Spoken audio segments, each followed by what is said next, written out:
Is India's big crypto moment finally here? While the Modi government has declared that private cryptocurrencies will never be legal tender in India, it has taken the first step towards mainstreaming crypto and cryptocurrencies. Yesterday, Finance Minister Nirmala Sutharaman, as part of Union Budget 2022, announced that all virtual digital assets, which means your Bitcoin, Ethereum, cryptocurrency and NFT transactions, will now be taxed to the extent of 30%. But what does that mean? What changes? Here's a report.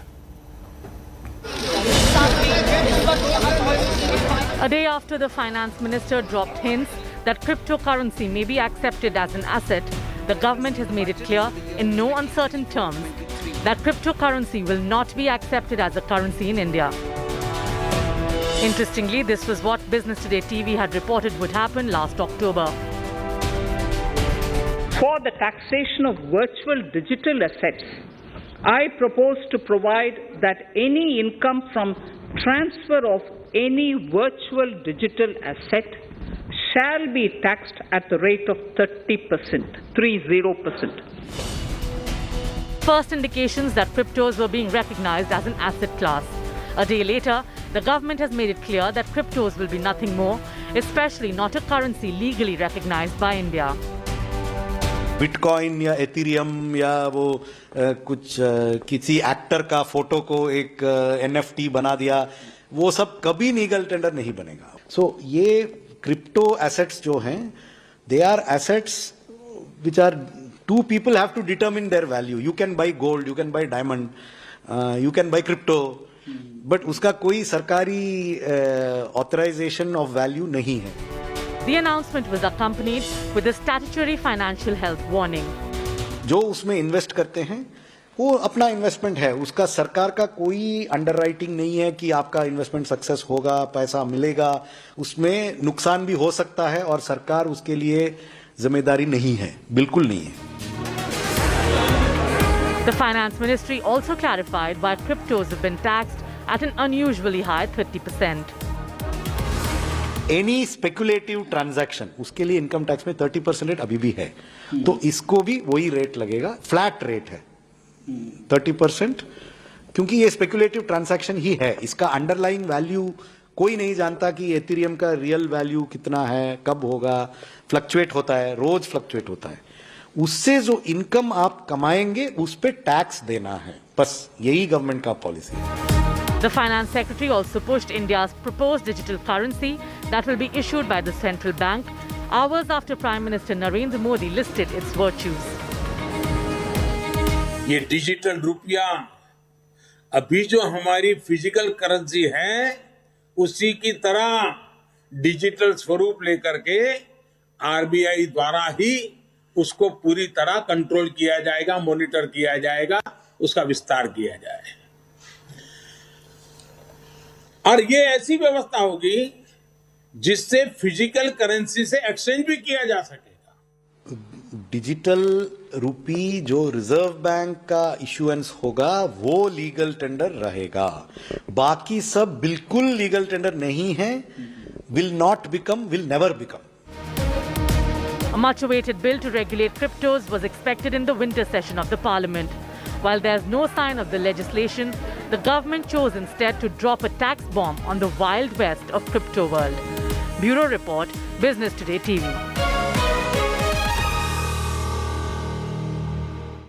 So many questions. If you're like me, you're still navigating this space, and all of the questions I have over the next 60 minutes will be answered by a stellar panel of stakeholders, investors, CEOs, and those with amazing cutting-edge knowledge of this space, which most people are still only trying to get into. Joining me live on this show, Ayush Elavadi is our tech editor, who's been covering this space for a very long time, from the very beginning. Nikhil Chinnappa, good to have you, Nikhil. He's needs no real introduction. Nikhil is a well-known DJ, VJ, music entrepreneur, and lately a crypto advocate and expert, one of the most prominent voices on YouTube, on social media, on crypto. He's been simplifying it for many, many months now. Toby Simon, founder and president of Synergia Foundation and commissioner, Global Commission on Internet Governance. Vatsal Kanakia is principal and Chief Technology Officer at 100X. Kunal Nandwani is co-founder and CEO of U-Trade Solutions, and we'll be joined in a moment by Sumit Gupta, co-founder and CEO of CoinDX. Abha Bakaya will be with us in just a moment. Angad Chaudhary, who is the CEO and founder of Quilt AI in Singapore, will be with us in just a moment as well. Fantastic to have all of you. I'm really happy to see all your faces because I've got so many questions. It's been just a little over 24 hours since the veritable tax bomb dropped on crypto. Nikhil, starting with you, because, you know, when we broke the news yesterday, you tweeted on my tweet and you said a small step for India, a giant leap for crypto. What did you mean by that, Nikhil? Well, you know, the crypto community in India has been campaigning for a long time and advocating for regulation and for some kind of framework around the entire crypto industry. And the crypto industry, much like the film industry, is not just about trading. Like the film industry is not just about actors. There's an entire ecosystem and an entire universe that lives around that universe. Yeah. So the advocacy that we've been pushing for is to bring more framework, a legal framework into crypto so that we can try and push out more jobs from the crypto industry, and crypto can contribute to India's vision of a $5 trillion economy. So this first step that's been taken by the government of India is a welcome step. Yes, of course, we do need a lot of clarification, and we all are waiting for that crypto bill to come out so we can understand better how this is going to be implemented. But I'm very pleased that we've taken that first step because, you know, that old saying, a journey of 1,000 miles begins with that first step. And this is it. Journey of 1,000 miles begins with one single step. Nikhil, you know, you talked about many people's initial reaction was, of cautious welcome, welcoming this step by the Indian government. But there was also a sense of, caution about the fact that this is tax without a regulatory framework just yet. Does this mean that there is some clarity now, but there is potential for chaos? Well, we are going to have to wait for the crypto bill to see exactly what that bill states. This is a proposal that's been put forward by our Honorable Finance Minister. And that first step has been taken. And I also tweeted out that, the genie's out of the bottle now. It's going to be very difficult to put that genie back into the bottle.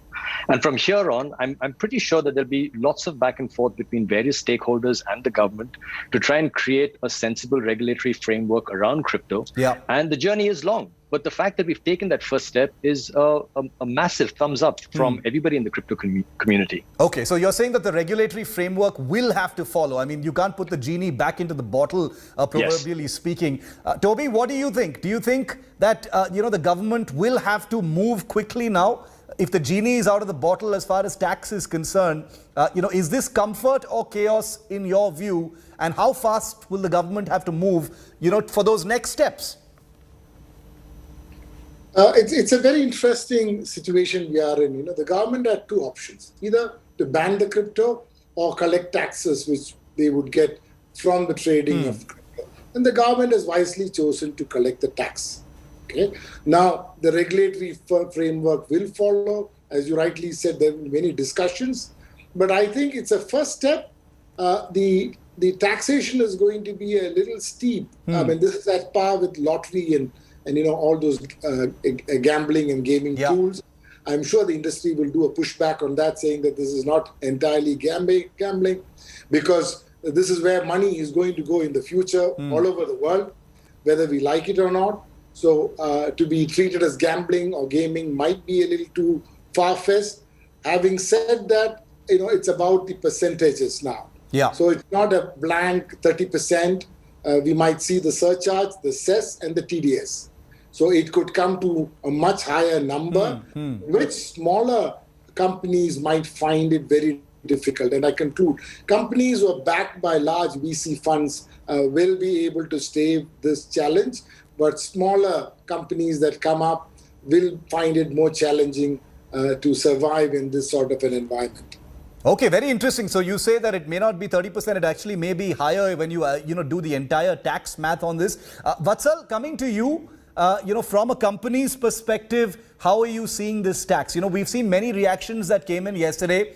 The general note was one of welcome, because there is this sense that, look, by imposing this tax, the government has, finally pronounced its view on, the legal/illegal aspect of crypto? If you're taxing something, it can't possibly be illegal. That must come as comfort. Any concerns though? I think obviously, like you stated, Shiv, it's a very welcome move. I think most of the panel will agree.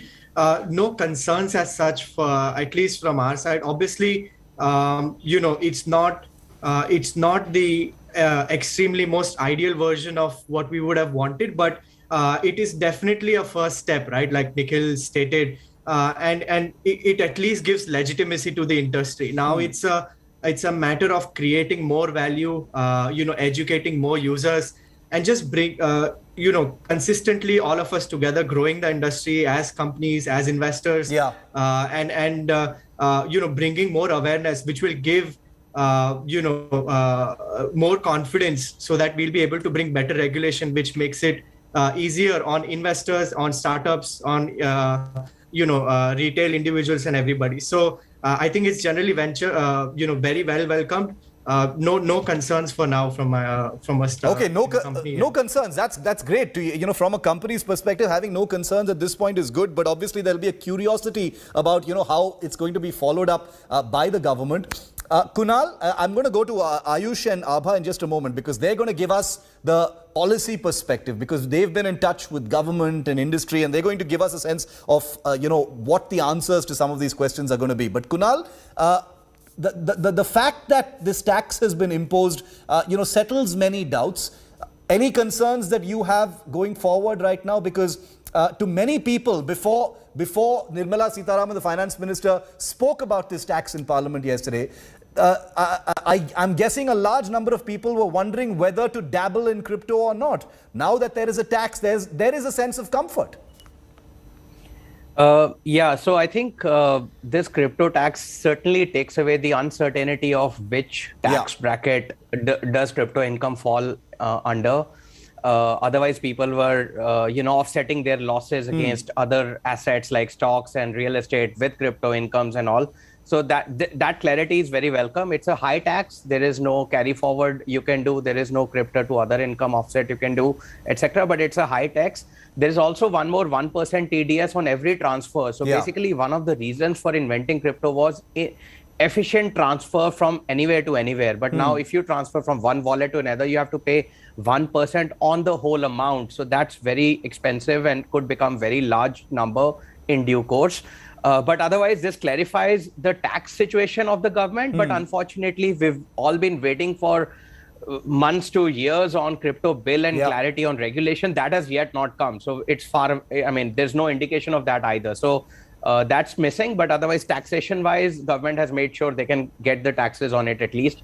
That's a welcome move for some clarity there. Abha, any light you can throw on, where that crypto bill is? We've been talking about it for so long. There was a sense that maybe there would be some indicators about the bill itself as part of the budget. That was quickly, that's something that quickly evaporated. Any guidance you can give us and our viewers about where that crypto bill is? So I don't want to be tone deaf here, Shiv, but while everyone's trying to look at this very constructively, the finance secretary actually told us at Business today that in a conversation today that just because they've taxed crypto does not mean by any by any shot that they're considering it legal. So he's actually told us that in a conversation on record. The finance minister herself hasn't necessarily said that. She has said that the discussions are ongoing. The budget session, remember, is still ongoing. But there are no indicators yet as to whether or not they're coming to any kind of clarity on what those regulations should look like. But the finance secretary today very clearly saying all those digital assets outside, of course, the currency that they're coming out with, but all of the others that are clubbed under digital assets, whether it be crypto, whether it be those things that celebrities make and sell, referring to NFTs, of course. He has clearly said that this is by no indication a fact that those are going to be legal tender. Okay. Interesting. So it's coming. We just don't know when it's going to come. But, obviously the government, by announcing this tax, must have attracted a tsunami of feedback from the industry. It's like setting a bomb off. I mean, I'm sure they're tracking all the views by people like you as well. Before I hand it over to Ayush for the next round of questions, Nikhil, I want to ask you this. The government says cryptocurrency is never going to be legal tender in India. That's not something that's come as a surprise. That was always not at all. That's not a surprise. That's not a surprise at all, right? That doesn't change anything as far as this being a big step is concerned. No, not at all. I think the government's done a great thing by mentioning it in a tax bracket and giving it that legitimacy, because it's a great signal to send out. Because cryptocurrency, you've got to remember, is only one aspect of the crypto universe. There are multiple crypto tokens. There's so much development that's happening in Web3. There's an entire industry that's waiting to explode, and India could be at the forefront of that, creating jobs, creating opportunity, and creating wealth for our citizens. Like I said, this is definitely one of the things that we should be looking at on our path to our $5 trillion economy that our Honorable Prime Minister has mentioned in the past. So it doesn't matter that it's not legal right now. It's not legal tender. We're not looking for it to be legal tender. That's many steps in the future. But the fact that we're saying that, hey, we acknowledge it, we accept it. There was a float on Republic Day which said from the Vedas to the metaverse. It means that our government is looking forward and looking to create different opportunities in the technology sector using crypto assets. That's a great step forward. The fact that it's not a currency as yet doesn't bother anybody in crypto as far as I'm concerned. Okay, doesn't bother anybody in crypto. Ayush, you're going to take the next round of questions with all of our guests now. And the focus now is also about the consumer. The person who's been sitting on the sidelines. I'm very much one of them.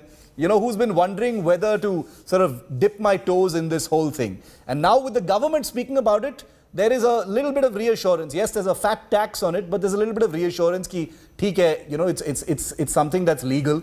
It's not some dark space on the internet where, somebody will come to my house and knock late in the night and say, what are you doing? So, is what the finance minister has announced yesterday, is it something that's going to open the doors and see a flood of more people getting into crypto in India? Ayush, over to you. What are you hearing?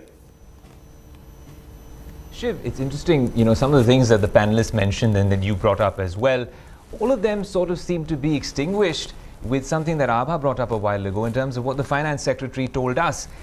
Also, in terms of what Nikhil was talking about with the metaverse, that is something we cannot ignore. With Web 3.0 and the way the internet is headed, the future of the internet, crypto and the technology, the underlying technology, blockchain will play a key part. But I just want to bring up a couple of things that seem sort of interesting, and from some of my conversations, even on social media, on spaces and stuff like that, we've brought up a few interesting points. There's many semantics and questions that I have for the panelists, but this whole talk about, is it a currency, is it an asset, that was sort of the key, the primary takeaway from yesterday, and even today's clarifications by the finance minister, because when you talk about the two things she mentioned in her short budget speech, the first thing was a CBDC that will be introduced by the Reserve Bank of India, which is different from all these other cryptocurrencies that we're talking about, which are traded on exchanges. But the fact is clear. With today's clarification, she says that obviously the CBDC will be looked at as the only digital currency. Everything else looks more what we call cryptocurrencies, or let's just call it crypto, because some people like to call it crypto assets now in the cryptoverse. The bitcoins, the ethereums will all be looked at as a store of value, and that seems to be portentous of the days to come. So when it comes to you sitting on the sidelines, I'm coming to you, Abha. Just right after Ayush. I'm just coming. So when it comes to you. Yeah, Abha, go ahead. Ayush, you're going to want to hear this. We have some exclusive news coming in just as we speak. Business Today has just been in conversation with the CBDT chair, and in the latest interview, he has just shared with us that 30% is actually not their upper limit on the tax on cryptos. It may actually be revised upwards. Which is what Toby said. That's breaking for us just right now. We've just spoken to it. Okay, so that actually confirms what Toby just told us, that it might be revised upwards, and when you finally do the math, it might be bigger. Nikhil, are you surprised by that the tax might actually be higher than 30%?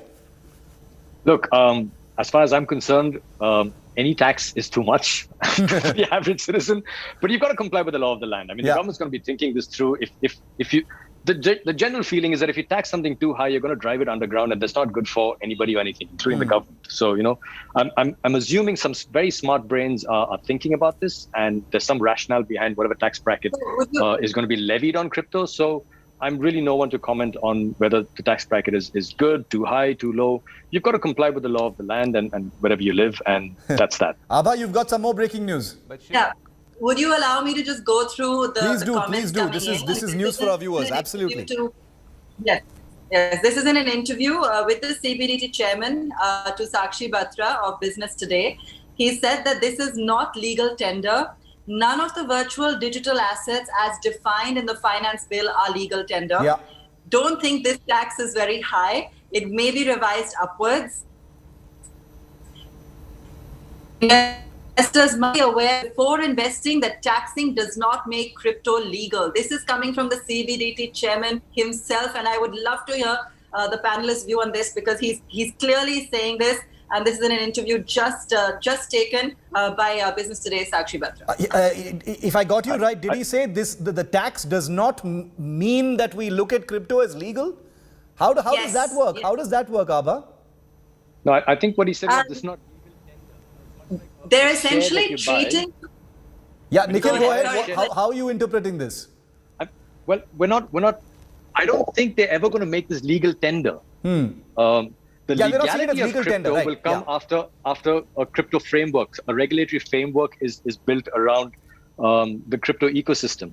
Much like when you buy a share from a blue chip company, whether it's Infosys or Tata or Reliance, that share that you buy is not legal tender. You can't take that share to a coffee shop and say, "Can I have a cappuccino, please?" In much the same way, these crypto assets or tokens, whatever the use cases may be, they may have some value to it, but they're never going to be considered legal tender. That's fine.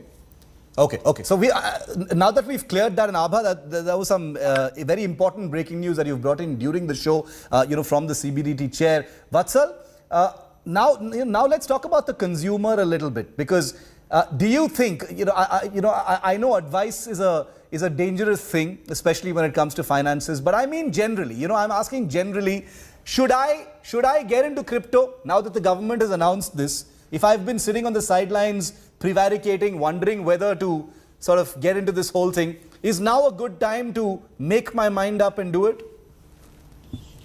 Thank you so much. So, I believe crypto is a very high risk asset. Everybody knows the volatility it brings. So it's not meant for everybody, right? You have to know what your risk profile is. You have to know that you're willing to lose the money you're investing. You're willing to take on the risk you're taking up. So if you can afford the risk, the volatility, I'm generally, I believe crypto as an asset class is but I think, the policy that is also coming out is pushing, more and more HNIs to invest rather than regular investors who may not be able to kind of undertake that risk, right? The idea with this high taxation, etc., is to make sure that only people who can afford the risk and afford the tax would really get into it. So I'm big on it. But apart from this, the opportunity of crypto is not just beyond as an asset class. Right now, this can bring a ton of access to finance that wasn't possible earlier, right? I mean, we've heard about the CBDC that is coming along right now. Imagine anybody who owns a little bit, a few NFTs, whatever, right? Digital assets. You can take loans backed by those assets in the digital currency. You don't need to go to a bank. It's approved by an algorithm, and you get it in legal tender, which is the Indian CBDC. It's the Indian centrally backed currency. So the opportunity here is not just about it's an asset class which will increase in value for investors. The opportunity is really country changing, right? Because you're now through the CBDC, through these policies, really bringing access to finance to millions and millions and millions of people. So I still generally believe that it's a very good opportunity, but only if you can really, you have the appetite for the risk. Okay, a great opportunity, has long-term benefits for the country, but you've got to have the appetite and the, the ability to process that kind of risk to actually get into this. Kunal, do you share that assessment? Because, most people are looking for a simple answer. Karna hai ki nahi karna hai abhi? What's your sense of that? So And who I will want partially to agree invest with my fellow tax panelists, but I think Abha, just more coming to you after importantly, Kunal. I'll give an analogy that Yeah. if you play poker, there are a few players playing, and if you don't know who the fool on the table is, then it's you.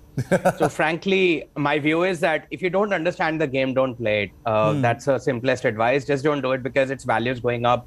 Don't have the fear of missing out lead you into some greed and all, because generally retail investors tend to be the ones who lose out at the peak always. And so if you don't understand it and you can't afford the risk, it's the highest risk you would have in your portfolio.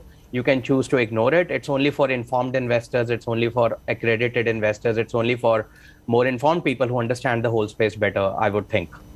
Ayush, you wanted to jump in, and then I'll come to you, Abha. No, that's exact. No, absolutely, Shiv. Something that Kunal mentioned was really important. Also, with the breaking news, it becomes kind of clear how the government is putting up these obstacles. If, Shiv, you're sitting on the sidelines, considering the 30% tax or higher that we've learned now. But Kunal, you mentioned the bigger investors. Just to make this clear for our viewers, there's obviously the retail investors who are making smaller trades on these exchanges. But from what I gather, there are the big boys, the institutional investors, and there is big ticket trades happening there as well. And it's not necessarily on these exchanges. A lot of them have moved to underground OTC markets. I just want to get your take on this, Kunal. Is that also a fear that a lot of these trades that the government wants to bring in its tax net are largely going to move underground and largely going to go off the scanner offline? Is that a concern that the government has not yet addressed with this budget speech especially? I think that is a possibility. Every time government introduces or increases tax anywhere, whether it's GST, it's income tax, it's STT on stock markets and all, there are transactions that start happening outside of the normal system, primarily to avoid taxes. So tax avoidance is a standard practice. It happens everywhere. Some of the big investors might move underground and not do those on the exchanges. They might already be doing it there only. They were never really in the public space as such. But I think this discourages this. Probably the government's biggest concern is the small investors in tier 3 towns who were opening a 500 rupee coin in one of the exchanges, and there were millions of them, and they were just holding some cryptos which they never understood. I think the government's concern should be addressed by this high taxation, that those guys may be discouraged by this, and the big investors would do whatever they want outside the system if they want. But the small investors is what government and the regulators' role is to protect, right? That's what I believe they are attempting to do with this higher taxation, which is somewhat discouraging, but still brings some clarity here. Okay, but very important that Kunal also. Shiv, yes, go ahead, Ayush. So largely, Shiv, with that, I mean, I'd like to take that question to Nikhil if we could, because essentially, if the regulations, when they were to come in place, wouldn't that be something that is essential for the government to deliberate on, to come up with some sort of crypto investor protection fund? Not only this deterrent on any sort of innovation, we're talking about NFTs, tokens, social tokens. There's so much happening in Web 3.0. This could be a deterrent not just for the guys on the exchanges, but for people doing a lot more constructive, innovative stuff in the metaverse as well. Nikhil, is that a concern? Well, a couple of things over here. Firstly, I'd like to answer a question that Shiv asked earlier on. If you're sitting on the sidelines, should you be investing in crypto now? I'll simplify it even further. If you're sitting on the sidelines and thinking about investing, you probably shouldn't. It means that you haven't understood what's going on, and therefore you should not dabble in trading in crypto. If you are going to do that, please make sure, like a couple of the other panelists have said, you understand your investment profile, the risks that you're willing to undertake, and you really do your own research. This is really, really important to understand what it is you're investing in, what is the use case it solves for, how exactly does it work. Otherwise, if you're just trying to flip a buck and turn your 10 rupees into 20, don't do it. There's a very good chance that you will lose your money. To answer the question about the crypto regulatory framework, there are more questions now than there are answers. Yes, it would be good to have some sort of a government protection plan, but I don't know whether that happens in other sectors in the financial industry either. Like today, if you buy a share of a company that's listed on the Bombay Stock Exchange and that share tanks by 95%, does the government protect you? I don't think it does. I could be wrong. And similarly, if you're trading in crypto, you have to understand the risks and your appetite. When someone says, hey, I got looted for so much money, this company advertised in such and such a manner, and then I put a lakh of rupees into it, and then 2 months later, that lakh of rupees was worth 2,000 rupees, and now I want my money back. I don't know whether that happens in other financial markets, in other sectors of fintech. It probably doesn't, and I don't think it will in crypto either. Okay, okay, Well, that's a pretty clear. Yeah. Ayush, you want to ask another question? Abha, yeah, go ahead. Yeah, no, financial markets are actually far more regulated. And I think when they are referring to regulations for cryptocurrencies, they're doing that in the interest of small investors, as well as, of course, what Ayush alluded to. The minute you tax something, you're also trying to ensure there's a transparent trail. But my bigger point here is that why are small investors investing in crypto to begin with? They're investing because, as someone I think mentioned very early on, they are seeing a way to multiply their money easily. Fear of missing out also. Fear of missing out. There's FOMO in this. Exactly. Now, please don't be motivated by FOMO and don't be motivated by greed. Please don't, because I guarantee you will lose your money. I guarantee you. It's an extremely volatile market. Don't do it. You just said it could be 100% or zero, right? You just said it could be 100% or zero. And I think that's what... And I'm going further to say, yes, we do need regulation. We do need a crypto framework. Yeah. Toby, let me toss that to Toby. Toby, do you agree with that? That fear of missing out is, possibly one of the most damaging motivators to get into this? Nikhil says, let that not be your reason. You should understand it before getting into it. If you're on the sidelines and wondering what to do, it's probably not a good idea to get into it before you know a little more. There is a larger issue. If you look at the returns that you're getting in your bank or in any other form of investment, it's very low. Somewhere you feel that it is not even coming up to your inflation in real terms. I'm not talking about numbers. So then, you're tempted to say, hey, anyway, the value of my money is going down. Yeah. And this was one of the rationale for instruments like crypto to come to see whether, they can beat the tax, they can circumvent ways to transact between people without having too much of transaction cost. So I feel that, I won't say it's greed. I think it's become necessity for people to make sure that the money that they have a decent holding value. Yeah. Yeah, absolutely. Vatsal,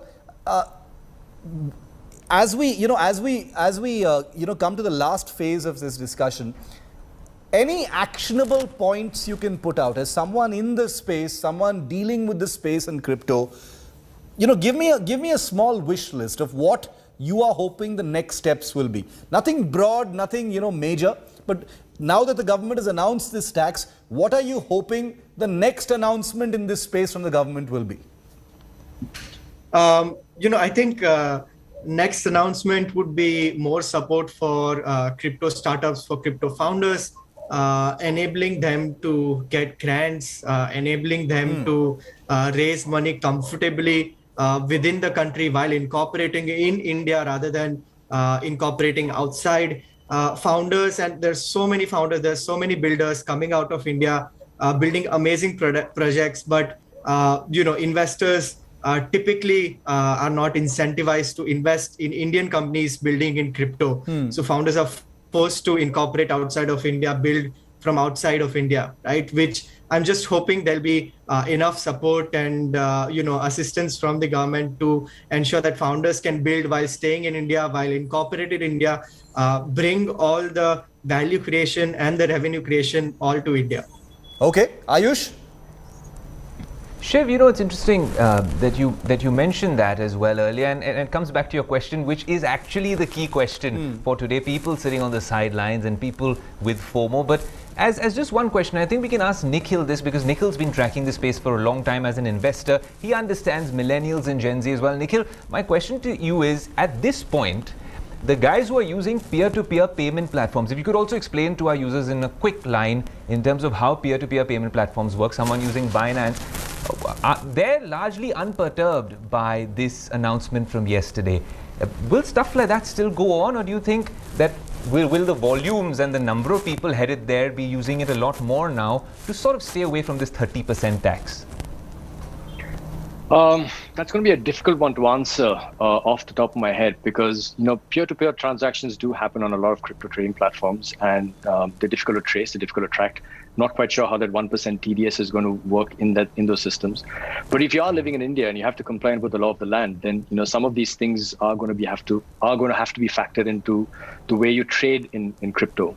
So yeah, we're just going to have to figure out what happens or what comes out in that crypto bill whenever it does get tabled, and that's going to give us more clarity and a clearer way forward and on how to operate within this ecosystem.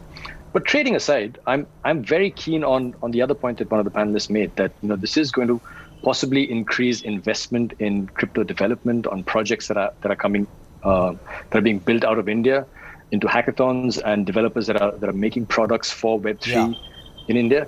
And the other point that another panelist made about crypto assets being viewed as a store of value because the money that you have in banks doesn't really give you a high rate of return, is something for you to think about, that Bitcoin's value over the years has consistently grown. Bitcoin's low every year has consistently been higher than its previous year's low, except for 1 year.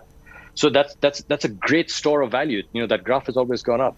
So there's many great reasons to look at cryptocurrency, but I will always say this: please do your research and don't FOMO in. Okay, so that's the baseline advice for this show, which I'd like to lock, which is don't let FOMO drive you into it. Do your research. You've got to do it yourself. Kunal, last couple of questions to our panelists. Kunal, what would you like the next announcement from the government to be on crypto?